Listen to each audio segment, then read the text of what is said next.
So you were saying you wanted to. Oh, she's live now. Excuse me. Hello, hello, hello. Deidre, can you hear me? I can Say hear something. you. Let's do a mic check.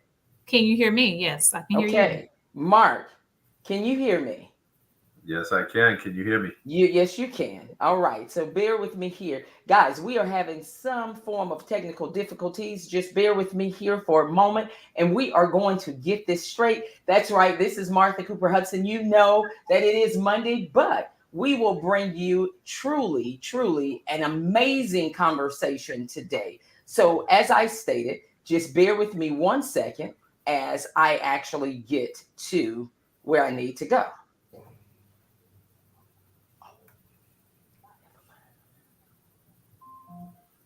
Okay. Here for a moment, and we are going to get this straight. That's right. This is Martha Cooper-Hudson. You know that it is. All right, guys, we are coming in. I know what the problem was. It was because I had my phone connected to Bluetooth. Deidre, please say something. Say hello. Good evening. Can you hear us? Do it again. Good Yes, I can evening. hear you. You can Okay, hear us. perfect. Wonderful. Perfect. Perfect. All right, guys, hello there, and welcome, welcome, welcome, ladies and gentlemen. Welcome to our first Real Talk, No Chaser uh, podcast for 2024. Guys, I am truly excited to be here with each and every one of you today. I hope I'm coming through loud and clear. I hope that there are no background noises. We are over live on Facebook. We're live on Instagram. We're live on LinkedIn, and we are definitely live over on YouTube as well. Before we get started this evening, before we start back from the conversation we had on this past Saturday, I want to just do a couple of housekeeping things for each and every person out there. For those of you who are over on Facebook, Instagram, LinkedIn, or YouTube, if you would just drop your questions in one of the chats, and one of us will definitely I'll make sure that I get those questions answered for you all this evening. So, with that being said, make sure that you all go ahead and share. Those of you who are out there on Instagram and Facebook and LinkedIn, make sure that you are sharing because sharing is caring. And I do believe that this conversation needs to be heard all over this country. And I am super excited to have with us two amazing individuals this evening. These individuals took time out of their schedule today to come and join me in the Real Talk studios. And so before we get started, guys, you know that my passion, it, it you see it before I ever open my mouth. When it comes to making sure that I can share with you, if I have something good, I want to make sure I can share it with those who are around us. And this conversation is a conversation you cannot sit in my space without us having some type of financial conversation. Why is that? Because it is very important. It is time out for our communities to continuously have a gap in that wealth space when we can help do something about it as well. So tonight, I have two guests that I am super excited about. I want to first and foremost introduce you all to my very first guest. That guest is Miss Deidre Willis. Deidre Willis is a certified financial planner. She is a wealth manager. She is a mentor to me. She is my friend. She is my soror. And she is here this evening. That's right, Mark. She is a lady of Delta Sigma Theta Sorority Incorporated. And so we are here to really talk about closing the wealth gap in our communities. But before we do that, I must bring on my brother.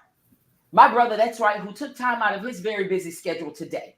My brother, Mark Jarrell, County Commissioner here in Charlotte, North Carolina.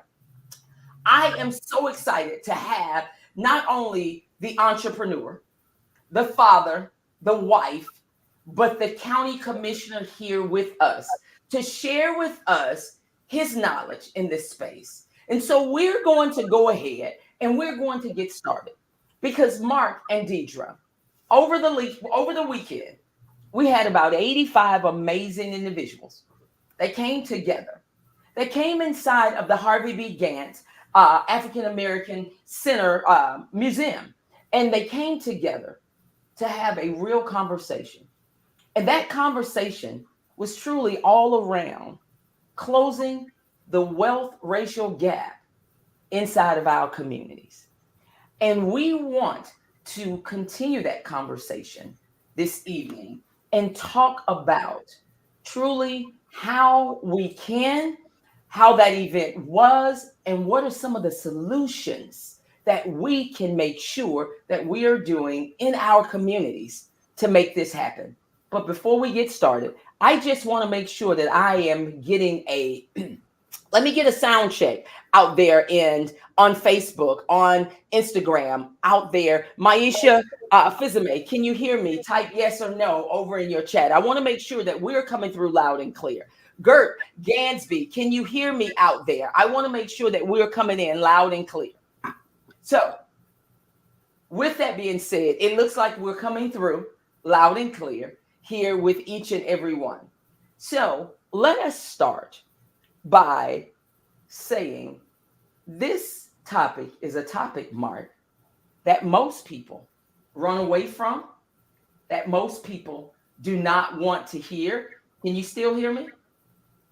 Okay, that most people do not want to talk about, most people do not want to share, most people do not want to tell about finances, what they're doing, how they're doing, what's holding them back, and why. So, the very first thing that we want to start off talking about is why do you and Deidre feel as if talking about wealth and finances is a subject and a topic that we shy away from as a culture?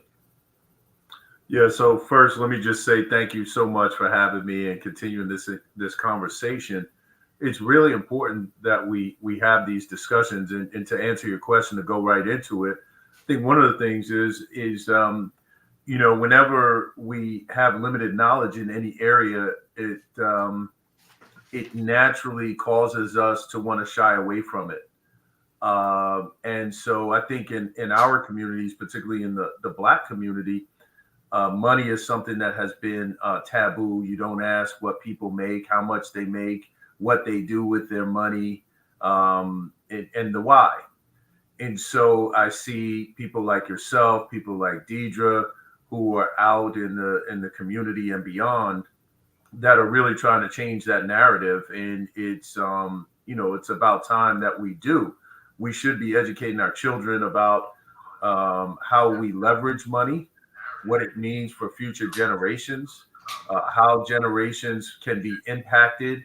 And we've got to take it upon ourselves to do that level of education through experts like yourself and Deidre.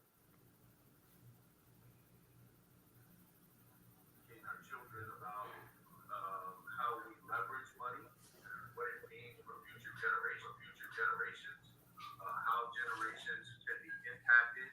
And we've got to take it upon ourselves to do that level of education through experts like yourself and Deidre. Wow. You are absolutely right. Deidre, share with us, before I elaborate a little bit more, share with us your thoughts and feelings on why that subject is such a hard subject for us. And you let me know if you guys hear an echo in your background as well. Absolutely. I have to first agree with Mark. Thank you again, Martha, because you have a voice that the world needs to hear. And more importantly, you have a voice for others. So this platform is very important to come out and continue conversations, community conversations around wealth and closing the gap that exists. So one of the things that I think about as it relates to money is the emotion that comes with it. And money carries a lot of emotions. Sometimes we're excited, sometimes we're tense, sometimes we're sad. And so that's one of the components when you think about there's a internal barrier when you're dealing with feelings and emotions that makes it a little bit difficult at times to talk about money. Another component is talking about money growing up in your household sometimes can be a point of disrespect. How dare you? Or how dare you ask me about something as it relates to money? So I think part of it is this past component that wasn't really accepted. And we have to get beyond that so that we don't have this conversation to be a foreign concept, especially for our young family members. But getting to a point to where we understand that, yes, money carries so many different emotions, but how can we address that, sooner rather than later? But that's one of the biggest components. It's a feeling, right? You even think about when you have money and when you don't, you may describe yourself as such. And so it's understanding and releasing yourself from the feeling that I have to associate a description of money to myself.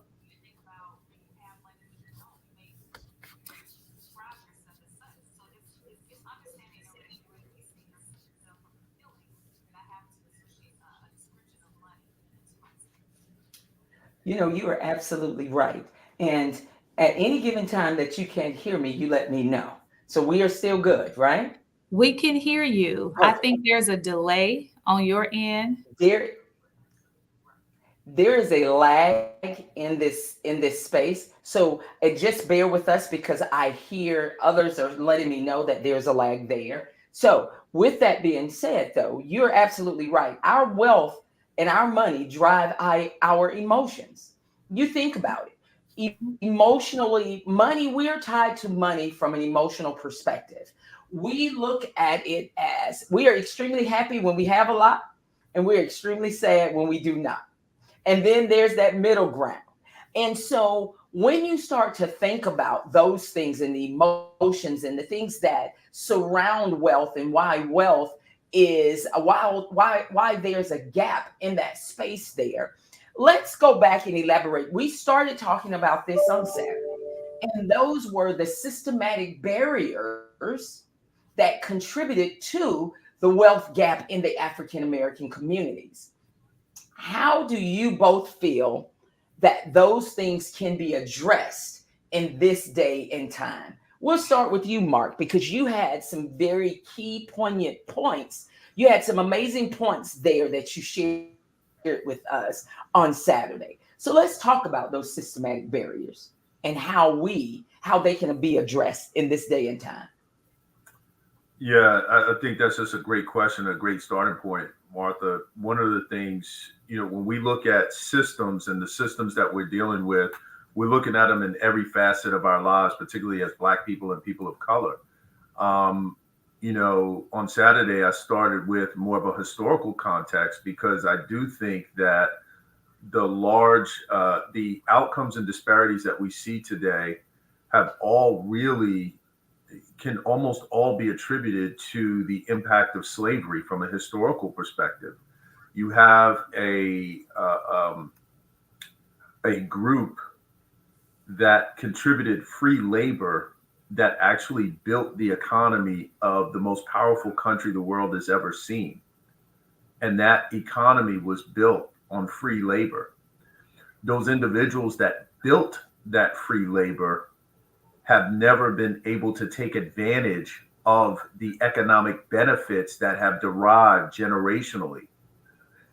Not only that, when you look at every aspect of society that the economic benefits have allowed others to really flourish generationally, whether it's access to education, access to excellent health care, access to excellent economic and employment opportunities. When you look at the African American community, we are on the wrong end of every quality of life indicator that there is. Healthcare, education. Too often in our communities, your education is really the quality of your education has been dictated by your zip code. And so using those determinants certainly have produced disparate outcomes that are reflected in the numbers that you see within the African American community. And then you take this conversation around the wealth gap. No wonder why there's a huge disparity that is very difficult for us to climb. Think about it in these terms, Martha, just practical terms. If Jamal and John are going for the same job with the same credentials, Jamal might even have more credentials because we know in our community we have to be twice as good to achieve the same level as others.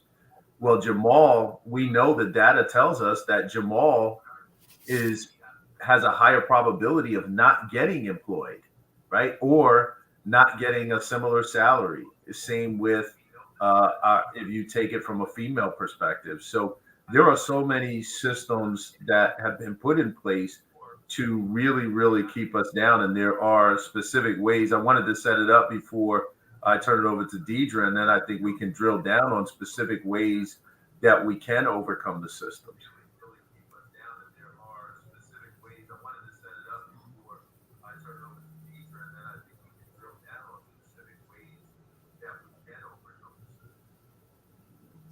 Wow. Mark, you hit the nail on the head when you talk about, especially when we're comparing apples to apples. And one thing that my mom used to say to me was that you have to be better then. You have to go the extra mile before they even look at your credentials. When they have two candidates that are the absolute same, but may not look the same in that space. And so when we start to think about those things, those systematic things that are in place as well, it still amazes me that in 2024, we're still having those discussions. So, Deidre, I want you to come in and share with us as well. And then I want to go back to that question of Mark, you've seen it from a parental perspective, from a county commissioner perspective. When you have those parents, because you shared your story Saturday, when your mom took it upon herself as a single mother raising you and your sister, took it upon herself to say that my children will go to the school over there versus the school that they were zoned for, because I want to give them a greater opportunity, because I know what the decision makers are doing to the educational systems that are in our communities, and how that sometimes in our space and in our communities are shone upon. Because why do you feel that your children should be on the other side gaining an education there versus being here in the culture and learning from and with and around those that look like us? So I want to keep that point right there, but I want to bring Deidre into this conversation from a systematic perspective and the barriers. As a wealth manager, I get a chance to do life with Deidre every single day. As my business partner here in this world of wealth management, I get a chance to not only learn from her, but be with her and glean from the knowledge of her 11 and a half years of being in this space. So, Deidre, I want you to come in to this conversation and share with us what are some of those systematic barriers you see, and how can they be addressed from a financial planning and wealth perspective? Absolutely. So the answer have already been said. I'm going to start with the answer and I'm going to back into it. Mark mentioned, to open up the conversation, oftentimes the reason why we feel a certain way about money is because of knowledge or the lack thereof, right? Martha, you just mentioned the word knowledge as well. That's how we're going to address it. So let's talk about some of these examples that might hit home. One of the things that I spoke about on Saturday from previous barriers were predatory lending. So if that happens to rear its head again or appear, that means that I understand what a typical mortgage loan should look like or what my qualifications would be. In other words, that means I need to seek out knowledge, or we need to have some platforms in place to ensure individuals who are seeking this particular resource can know what is typical for that particular scenario. That's one example.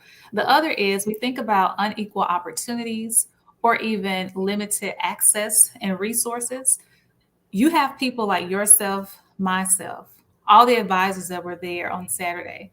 There are people and individuals in our space with the information, with the knowledge that can direct us on the different tools. So I think part of it is just knowing what resources are out there, where can I go? Because when there's barriers, there's always someone working behind the scenes to break down barriers. And from a financial standpoint, you have to go to the people or the experts. And sometimes we don't have that. We may not have access to transportation. We may not have access to get to where we're trying to reach. So I think with starting with those barriers and, not just saying, okay, we know what the issues are. Let's be honest. Let's talk about the issues, but let's talk about what we do and what we can do within these issues. And that's obtaining knowledge, going to the resource and or the experts and ensuring that we are positioning ourselves to break down these barriers because it has to go from generation to generation. Mark talked about tragedy to tragedy. It shouldn't be a tragedy for us to make or desire to make a difference or some type of impact. But if we start to have what we would consider the greatest currency, which is not money, the greatest currency and the wealth of knowledge, we need to transfer that from generation to generation. So that's part of that component that can start to break down the barriers, regardless of what comes our way. We already know how to deal with it because we've seen this before and we can address this particular scenario.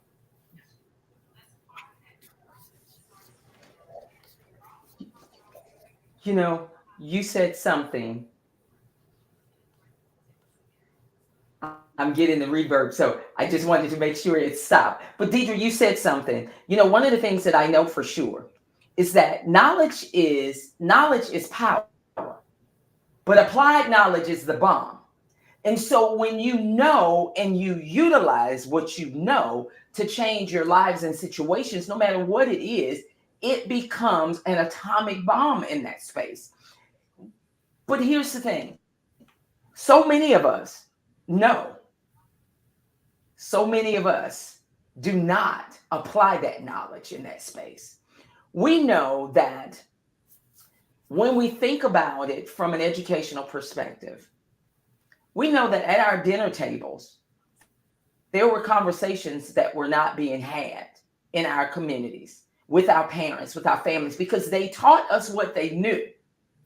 However, once we became adults and we gained that information and that knowledge, then it is truly our right to make sure that our families are taken care of and legacies are being left.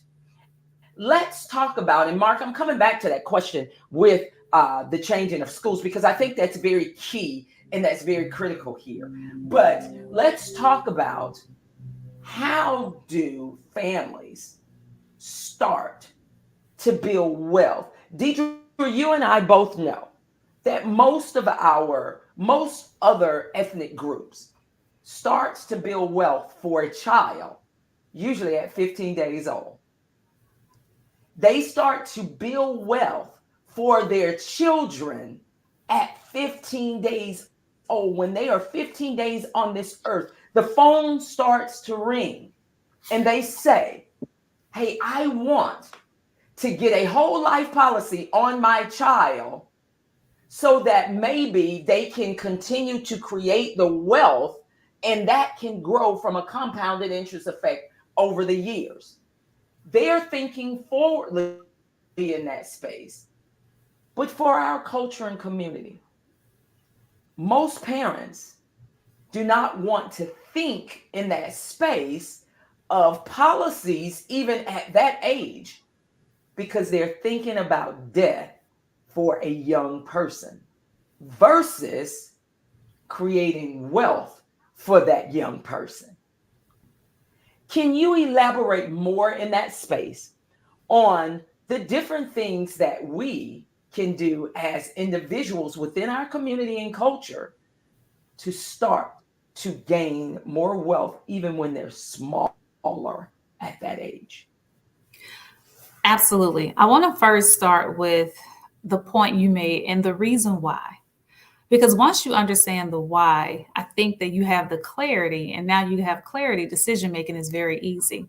The reason why oftentimes in our community we're a little bit leery is because of previous experience. Again, hence another systematic barrier.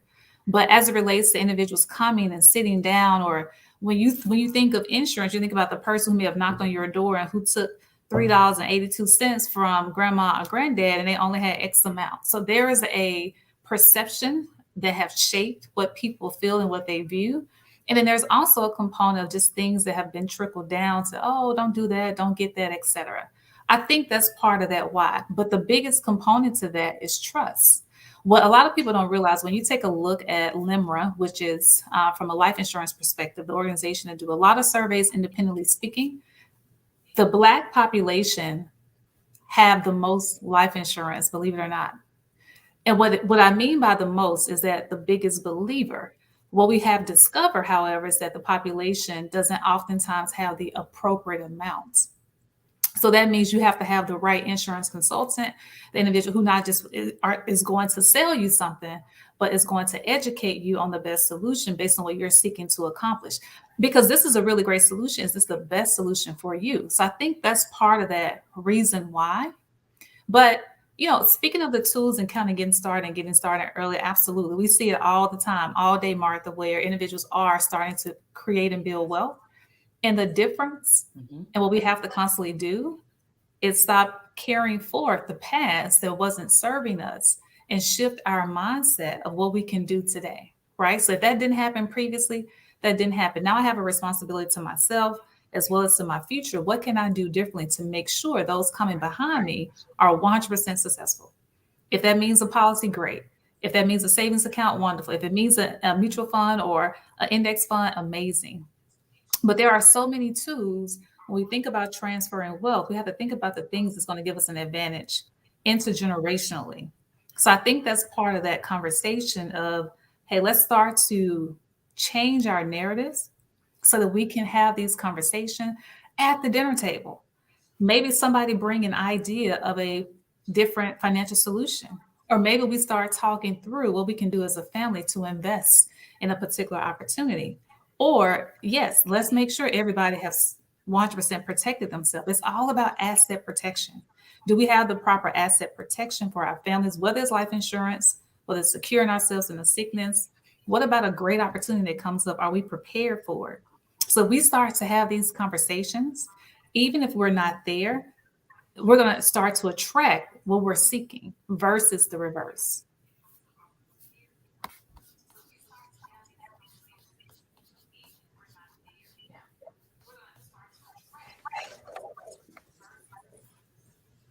You know, I really, when we start to think about that, and Mark, I know that you being a father of two beautiful daughters, you're the girl dad, you being the father of two beautiful daughters, what keeps you up at night when you start to think about leaving a legacy and making sure that those beautiful girls are taken care of while you're here and when you are not?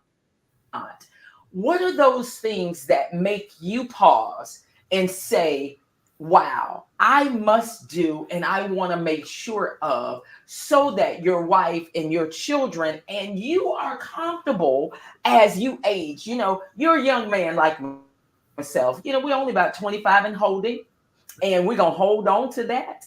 And however, what are those things that really, as a father, as the head of your house, what are those things that keep you up when you really think about, am I doing what's right for the ones that I love the most?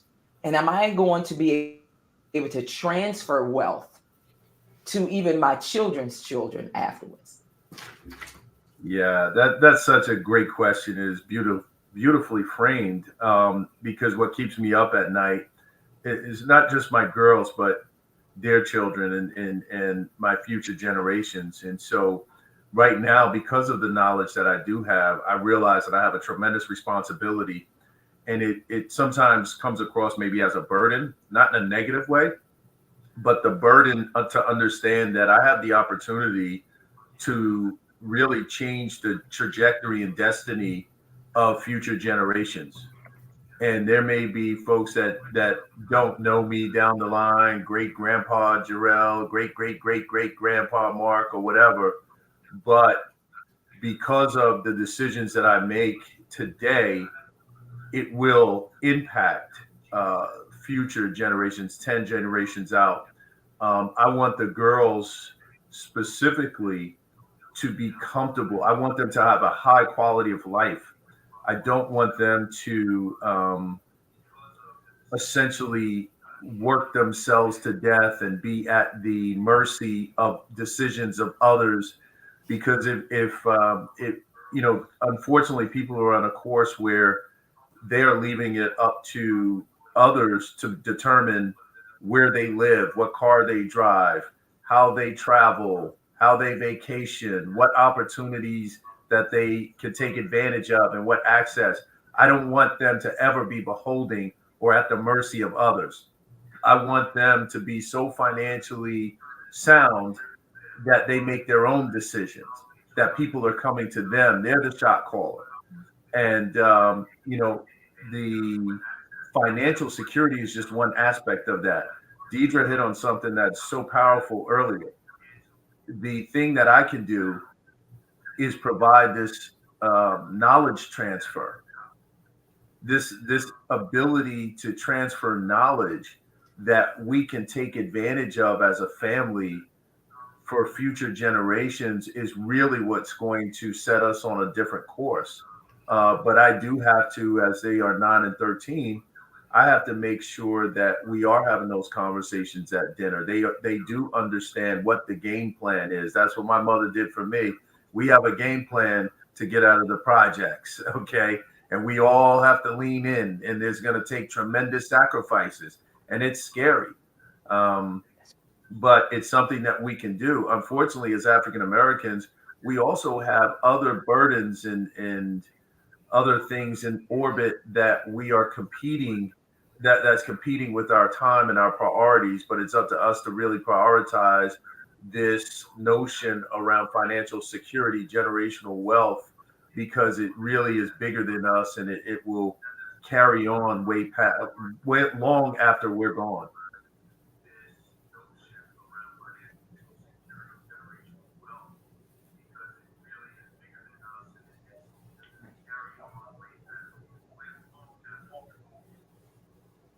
You know, Mark, you said something that I want to touch on for a moment, and that was sacrifices. The sacrifices that our parents did for us, and the sacrifices that we are making so that our children lives can be even better than ours, than the ones that we had. So when you think about the sacrifices, because you shared something on Saturday, you talked about how your mother was determined. She had a plan. She was determined to get her two out of the projects. The same way that my mom had a plan. We did like the Jeffersons. Even on her sixth grade education, we moved on up. She was determined that her children's lives were going to be better than hers.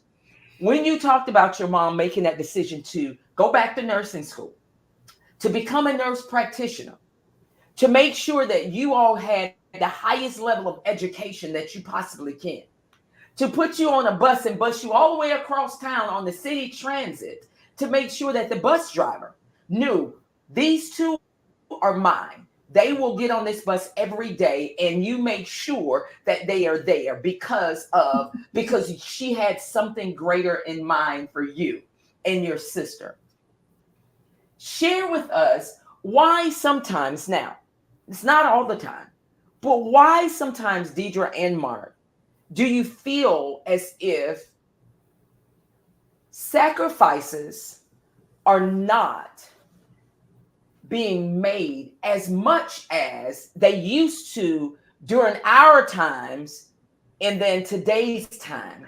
Do you feel as if that instantaneous gratification that people think wealth comes with, that they can drive up to a fast food window because wealth is fast? You hear it on IG, you hear it on Facebook, you hear it on all of the platforms of, listen, you do this today and you will be wealthy tomorrow.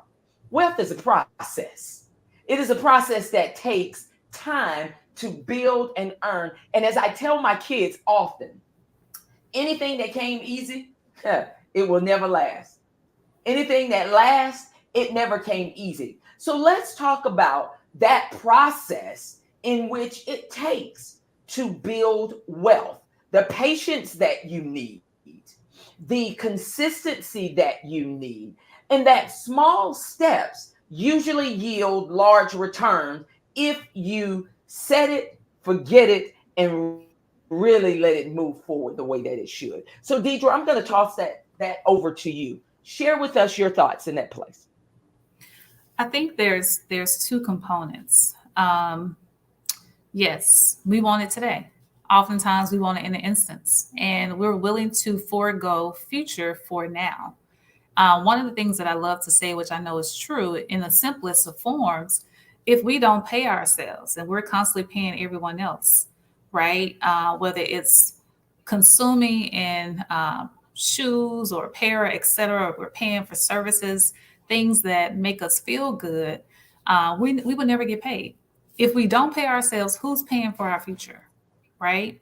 I think that's one component that ties into it. The other thing is, have we taken the time to truly define what is wealth, or to truly define our own success versus allowing someone else to put an image and maybe that's our definition of wealth or success? There's a difference from being rich versus being wealthy. Wealthy would never have a dollar amount just fully associated with it because there are so many means to wealth. I mentioned before, money is the lowest currency. When you have a wealth of people, a wealth of connections, a wealth of knowledge, you have things that are never going away. Education, right? The money that we have, if we don't know what to do with it, as we've seen before, it could be gone in an instant. So I think what's worse than not having enough is having more than enough and not knowing what to do. That means we lack some level of knowledge. So I think that's part of the reason why maybe their sacrifices aren't being made, or there could be at the same time addressing what are the challenges. We have to take a hard look, like you mentioned, to build wealth. Building anything starts from the ground up, and we have to make sure that that foundation is solid. And so looking at our true finances and determining what is our foundation. And if that means going back to the simple of my spending plan and knowing what's coming in and what's going out, that's a solid place to begin. Because once I understand those numbers, I can become savvy and how to best navigate. Then I can go to being sophisticated. We want to automatically, it's almost kind of like we want to skip through the process. We saw something, we want to go from A all the way to Z. But where you become and where you discover yourself and your success is probably right there at L and M. So we have to go through the steps and the process of building wealth. And that means taking the time to know, what is my foundation? Have I secured myself and my family financially? Have I done the baseline? The baseline is, if something comes into play, are we good to go? Do I have the proper emergency fund? Do I have the appropriate level of protection or insurance in place? Have I started to think through strategies for now growing and building wealth? And then you want to take a look at where you are so that we know that at some point we're in a position to preserve this wealth and transfer this wealth. So I think those are the components of starting to think with the end in mind versus thinking about the end of tomorrow or today, and really making sure that we hold ourselves accountable. We have conversations all the time, Martha. While we can't share the latest, we share the latest deals and strategies that's out there with something we might desire. What about the same as it relates to building wealth? We can pull our money together and do investments or whatever the case might be. So I would just make sure I encourage everyone and empower us that we have exactly what it takes. We know that our spending power is in the trillion. So we have the capacity. If we have the capacity, that means that we have an excuse if it's not being funneled in the right direction, so that we've set up those coming behind us for a great level of success. Absolutely, Deidre. And it took me all this time to figure out why the lag was going on. It took me all the time. It's this doggone Yeti Mac mic that I had plugged into the computer that was causing the delay, but that's quite all right. So, but with that being said, one of the things we talk about often, and our conversations are around everything, even when I'm with Mark, even when I'm talking with you, one of the things that we often say is, if your money doesn't have a job assignment and a job description, it leaves you just as fast as it comes. People will say, Martha, I don't know where my money is going. And I say to them, what's the description? Did you give it a job description to tell it where to go? Because so often we spend, we swipe, we do without planning. And so when I think about this younger generation, the ones we had, business in school when I was growing up. We had business education. They've removed that. Deidre, you touched on that over the weekend on how these particular programs are not being filtered in the communities in which really need to understand how to utilize the very things that we have, being good stewards over our monies. Let's speak to, because I have some newly college graduates that are making amazing money, more money than they've ever seen before in all of their lives. Joelle and I had this conversation over the weekend because her question to me was, at what time, Mom, do you think I can get my Honda Accord? And I said to her, well, that's a really good question, Joe. I said, let's talk about where I am trying to take you in this space. Let's look at assets. Let's look at liabilities. Because so often when we graduate from college, that's the first thing we want to get, because that's that level of accomplishment. But I said to her, if you're willing to spend $800, $750, $650, $700 on a monthly car payment, fresh out of college, if you can save $700 or $800 for the next 2 years comfortably without even blinking an eye, if you can save that, and we utilize that and put it towards your home, not your car, if you can save that much, then you can wait for your car. So often we want that gratification now. I see the young, our college graduates. They spend because they have no idea. They are coming out of college. They've been on that restricted budget. And when I say continue to act like you're in college on that budget, if you do that now at 22, by the time you're 40, baby, you're smiling at everybody that's wondering, am I going to be able to retire? Because you are already there in that space. You're just waiting for the time to catch up with you. So let's talk to that younger generation for a moment. What are the things that they can do? They're coming out of school. They have no responsibility. They have no children. They have no response. They just have money and time and absolutely know nothing about what to do with that in this space. How can we change that generation, Deidre? And while I'm speaking to this, Mark, I want you to think about your younger self. What would you say to your younger self? Exactly what I was thinking. Mm-hmm. Number one, it's nothing wrong to have those desires and aspiration. That's the first thing. However, if we move without knowledge, we can find ourselves in a position to where maybe we've taken a step back without even realizing. I know this is kind of deviating, but there used to be, again, some predatory things where we had credit cards being offered at universities for a bobblehead, for a t-shirt. So any type of credit that we choose to get ourselves into, is it the wisest thing? Have we done our research? And does this purchase truly make sense? Is it getting me to the destination I desire to attain? So that's the first thing. Personally, and I'll speak from personal experience, I had an amazing, I would say, big sister when I first started my first job out of corporate America, who told me to not live above my means. And when you get your promotion, Deidre, don't change the way you're living just because you have more money. And to this day, that's one of the things I still communicate, because if you allow yourself to get that one promotion, that second promotion, maybe even that third, you've already positioned yourself to where you're not living at a certain level of a lifestyle, but you have great capacity. So you can fund your future. And I believe having the ability to save, or even just simply having some money so you can put your hands on, whether you're a new hire or if you've been in the workforce for 20 years, savings allow you to do what you want to do at some point. So it's a really great positioning tool.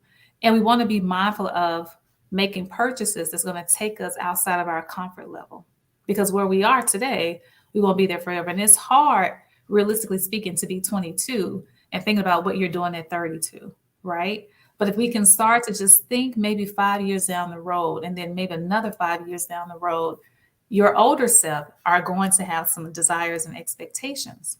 So yes, perhaps you can have that Honda. If you take a look at everything else in your scenario, you know that you can afford it, and you can also pay yourself first, and you can also plan for your future.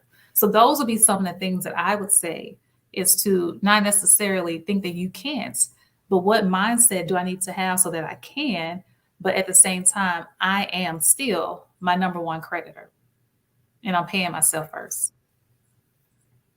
Mark, what would you say to your young self? Yeah.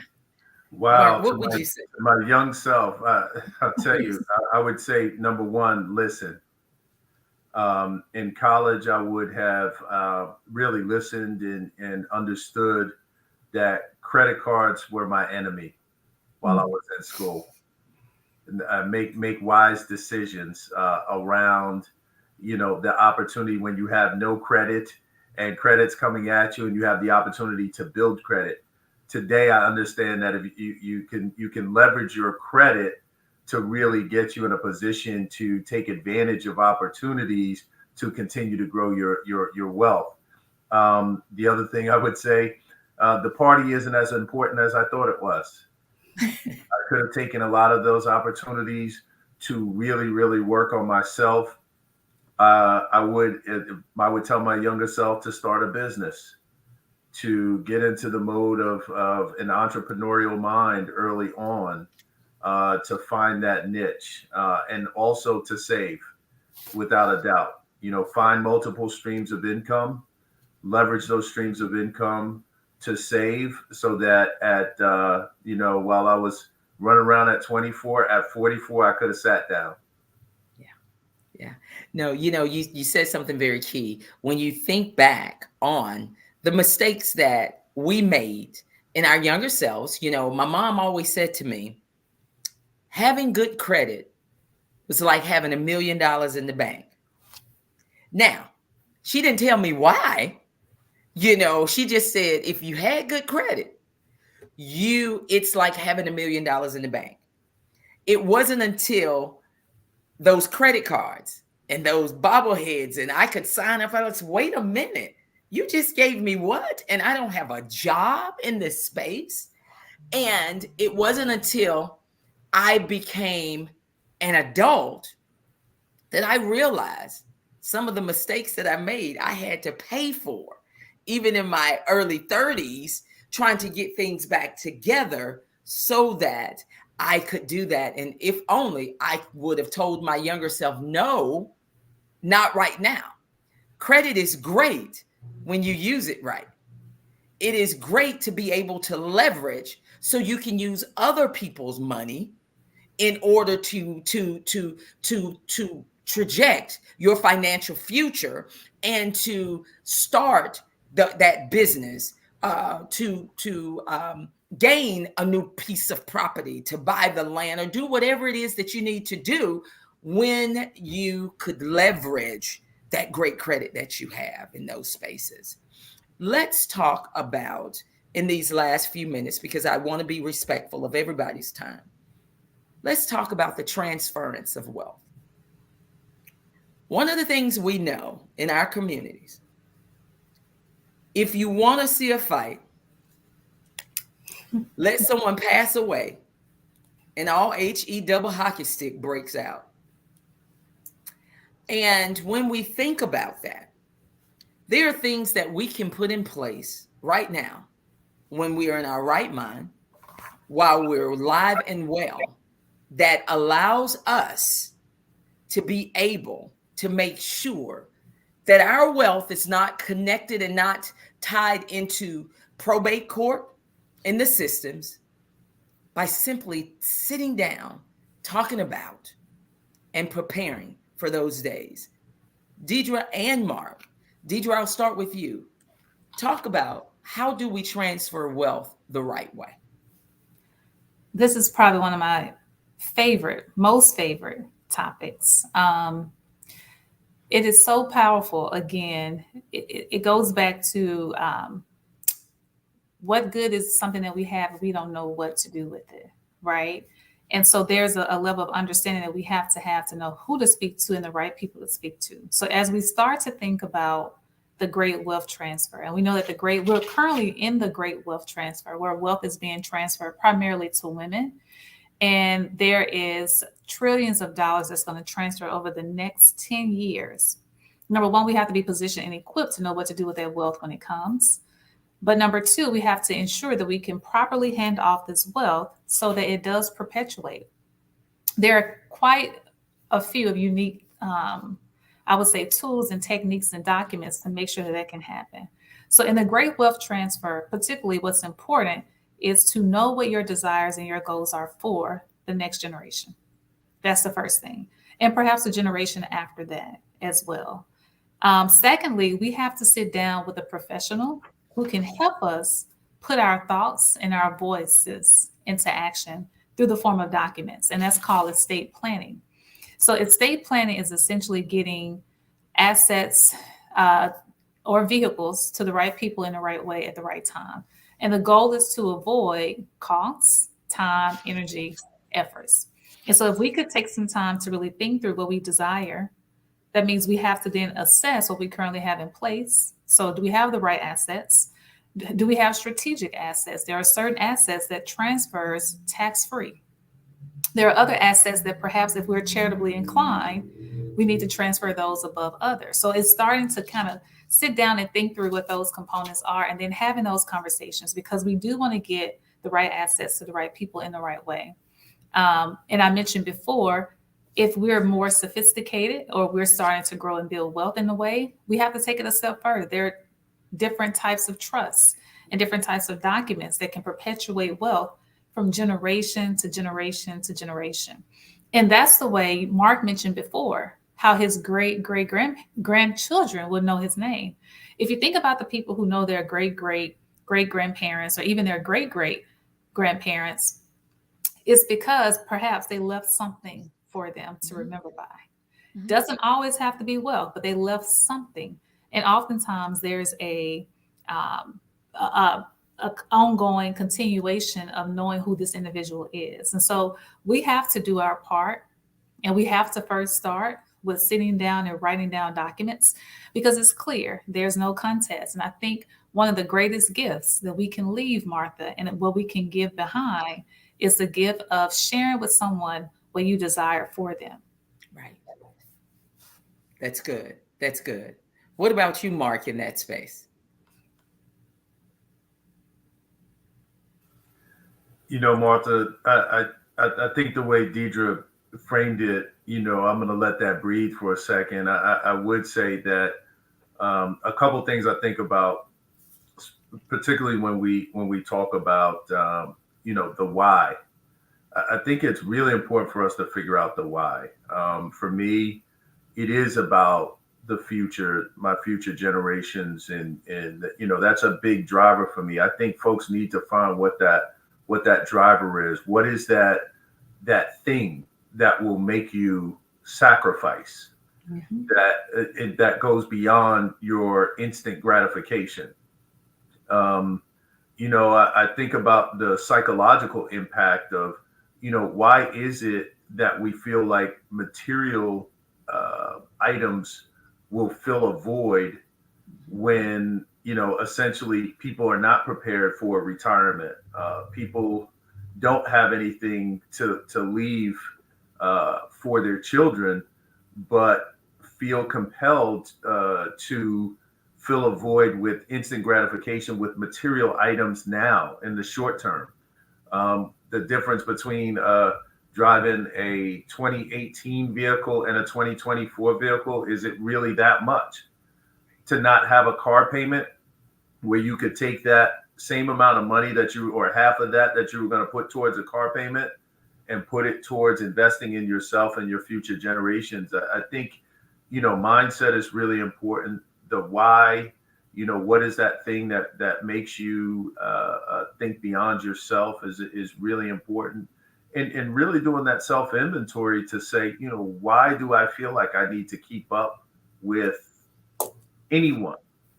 To have a name brand sweater that costs $300 as opposed to something that'll keep me warm that looks halfway decent that costs $50. again, and I don't say that in a judgmental term, but when I think about the future, I just know, even the three of us on this call, and there's so many people that are listening right now, that I can tell you all that you are the living embodiment of your ancestors' wildest dreams today, right now, at this very moment. You are the living embodiment of their wildest dreams. There were people in a field, there were people being beaten, there were people being coming across the Atlantic on a slave ship, coming to a space where they knew nothing about. They didn't speak the language, they were robbed of everything. And they made that journey. And that the journey continued on through other generations, and they sacrificed, and they thought about a better day. They thought about a day where the three of us could be on a call or doing something in a way that they never could. And I think about that same thing for my future generations. They will be the living embodiment of my wildest dreams. They'll live a life that I can't even imagine right now. But that's the why for me. You gave me chills when you said we are our ancestors' wildest dreams. I think back to those conversations that I had with my grandmother, and even with my mother, and how that conversation was always, you will do better than I ever did, because I'm going to teach you, I'm going to give you, and then you take everything that I've taught you and you take it out there into this world. So people say, Martha, why do you grind and why do you work so hard? Because I saw that amazing woman and her identical twin. I saw them take a dime and make $1 out of 15 cents. I saw them educate all of us, send us to college to make sure that we were okay. I saw them move us from the projects to the suburbs, and gave us that home. And when I look at my children, because we have real conversations in our household, when I look at them, I simply say to them, there is nothing you can't do on this earth, as long as you put your mind to it and go and work for it, because nothing is given. And there is nothing that you can't have if you work hard enough in order to get it. But you have to know your why. And that why for me, Mark, is making sure that my family, that poverty stopped in my family, so that generational wealth can be there for that next generation. So that when they walk into the family homes or they're visiting the family property, because it's a whole compound with a whole bunch of family members, and they see those pictures and they say, was that my great-great-grandma Martha? And then they tell her, well, she was an old sassy thing, She worked really hard and she taught us these things. And because of what she did then, you're able to be right now and today. Mark, when we think about empowering our children in this next generation, when I sat there, even at the dinner table before I came on tonight, and my son and I, my husband, and we're talking about, he goes back to school next week, and he starts to fly next week. And you think about, no one told him. I told him he could be anything, and that the world will not define who he is because of his beautiful brown skin, that he was more than a football player, that he was a genius mind that just so happened to love to play football. And so as I share with him, because he's saying, well, Mom, because if I read his vision, it just gives me chills. And he says, wow, I'm going to play football at the highest level for a couple of years. And then I'm going to sail away into the skies and be able, he says, I don't have to just be a PE coach. And I said, you don't. And when I think about this semester, this kid is going to be flying in the air, the one that I birthed, and he's the only one in his class. And he says, how do I handle that? I said, with grace and excellence. Because it's not about you, Mason. It's about the little Masons that you're going to be speaking around this country, and you're going to tell this kid, you don't have to be a PE coach. And there's nothing wrong with being a PE coach, because I come from a household of all educators. But did you know that you could be a pilot? See, no one told me when I was at South Carolina State University that I could be a financial advisor, a wealth manager. No one told me that. They said that I could be an educator. You know, I knew that because of my family. So how do you start to change that trajectory and let this next generation know that the sky, there's something past the sky, that there's another limit that they can go to in this space? Because when you speak to your children, what are you telling them that they could be? And when you're telling them that, they're believing that in that space. So how do they transfer that into moving in towards their careers? So that financially, because when I grew up, they say, follow your heart and your passion, do what you love. Well, doing what I love and following my heart and my passion, it had me on the lowest paying job on the scale, right? But I was following my love, my heart, and my passion. Now I tell my kids, listen, go out there, create your wealth early, get your foundation early, and then give your hard work. Go back and do your hard work, because you can now financially afford to be able to do that in those spaces. But can I introduce you to a computer and technology beforehand? So how do you share with this generation? There are high-paying careers that our children are not going after simply because no one told them that they can. How do we transfer that into this space?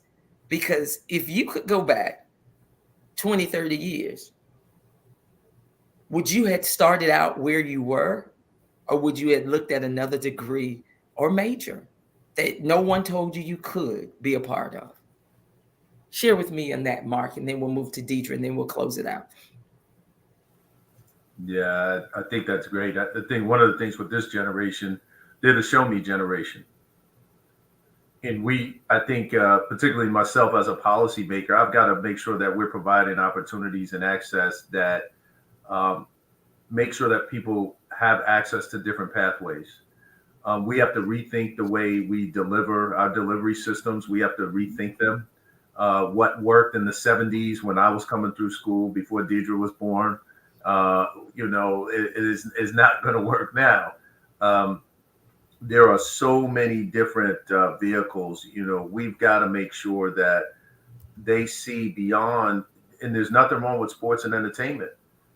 But I tell you, there are a lot of folks that are wealthy that are experience a high quality of life that are not shooting a basketball or running a football and singing and dancing. A lot of times, there are these other careers, and I do want to be able to provide opportunities for our school system to understand that we have to produce other outlets for folks. How do we leverage the assets that we have? Our recreation centers, can we make them go beyond just a basketball court? How do we bring technology into those centers so that if my child is not interested in athletics, that they can do other things? And so we just have to push that. We have to show that and continue to have these discussions and provide access and opportunity to those that, and we're not just talking about socioeconomically disadvantaged folks. This is middle class folks as well who are caught up in this rat race in the same trap. So again, I think this is such a great start, and shout out to you, Martha, for having these conversations and being such a leading voice in the space. Thank you for that. Thank you for that, Mark. My voice, the one thing that I got in trouble for all of my life was talking too much. And as I said, they would say, man, she talks a whole lot. But I know that my voice is my gift. And I am one that I don't hold it to my chest. It is time now, for this space to be more vocal. It is time now for me to be able to stand 10 toes down and look at people that I love more than anything else and say, we must do something different in order to make sure that our legacies are continuing. And so for me, it is a must to say it as loud as I can, to those who will listen in this space. Maisha made she made an amazing point. She said, as a member of the younger generation and a beneficiary of a legacy maker, she's truly grateful that she took heed and forged a stronger wealth path. And she has. These are when people sit down and want to teach you, I implore you to stop and listen.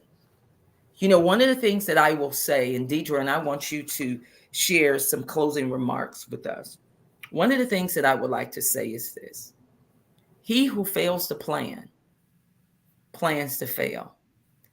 And it only takes a conversation for you to sit down with an advisor to make sure that everything that you have is in place and is working for you. We are the fastest growing entrepreneurial generation in space. We are growing by leaps and bounds with businesses.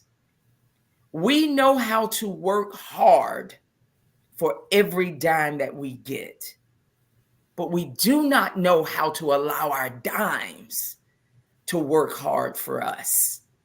And it's time for us to change that dynamic by really not only educating yourself from a financial literacy perspective, learning all that you can, implementing those things into your lives by sitting down with someone such as myself, such as Deidre, to say that I want to craft and create and design a life that I truly want, because it's time out for my family and my legacy to take the life that they have to take by default because of no planning. So Deidre, one, share with us why it's important to just have a conversation. And secondly, how just a simple conversation can give you clarity in those spaces that allow you to take your family and your legacy and generation to the next level. So while we're here, the reason why we're here is because there is a significant wealth gap. The wealth gap is real, and all of us have an opportunity to play a part in that. And that starts with the conversation, right? It starts with an idea. It starts with someone, as Mark mentioned, to be determined and willing to make sacrifice. Oftentimes we think that to sit down and have a conversation, oh, it takes $1 million to do so, but it doesn't. I would implore everyone, if you haven't had an opportunity to sit down and have a conversation with someone, do so with someone like Martha and myself. And the reason being is because we're here. We say yes, not just to say yes. We were both thriving and doing quite well prior to, but it was a passion. It was more of a purpose and a pull. And we still continue to stand here because we want to see the success of anyone we have the opportunity to get in front of and have an opportunity to sit down. This is life. It is life-changing. Money is just one component. But the reason why we have these conversations around money is because our life and something is driving us. There's a reason, there's a why that we keep going. So sitting down, having the conversation will make sure, number one, you can be 100% clear with yourself. You can be honest with yourself, and you find someone that you trust and who know that, or you know that they're going to get you to the level that you desire. And oftentimes that's living life on your own terms. I always think about clarity. I think about being free from financial anxiety, having financial confidence. So that's what we're seeking to create. And we have to continue to have the conversations so that there isn't a wealth gap or it's starting to narrow. So that would be what I would employ everyone here. I would say to my younger self and to the youth, just do it. If you have 80% of the information, if there's something that you desire, such as saving or investing, do it. Your 40-year-old self, your 50-year-old self, even your 30-year-old self will thank you for doing so.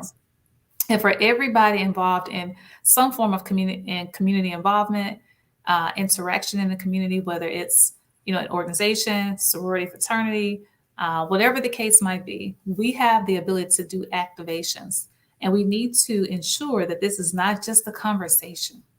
The conversation is a starting point, but we have to take action. And one of the things that Martha and Mark both mentioned, what I took away, and I keep hearing this, is that you think about your parents demonstrating. Both of you talk about your parents demonstrating. Now you're at a position to where you can articulate. So they demonstrate, you can now articulate, and your children are going to matriculate. And we're going to see this thing happen. So we have to make sure, again, from a wealth transfer, from a sitting down, getting the knowledge and financial security, that you have the right partners that can go along with you on this journey so that you have the level of financial success and confidence, and that is your own definition. Wow. Guys, I thank you so very much for your time this evening, because we can talk all day and night about this. But we want you to activate some of the things that you heard in this space today. We want you to always remember, wealth is a process. Building a legacy is a process. It is not something that comes overnight, but it is something that will come if you do it one day at a time and you are consistent in what you are doing.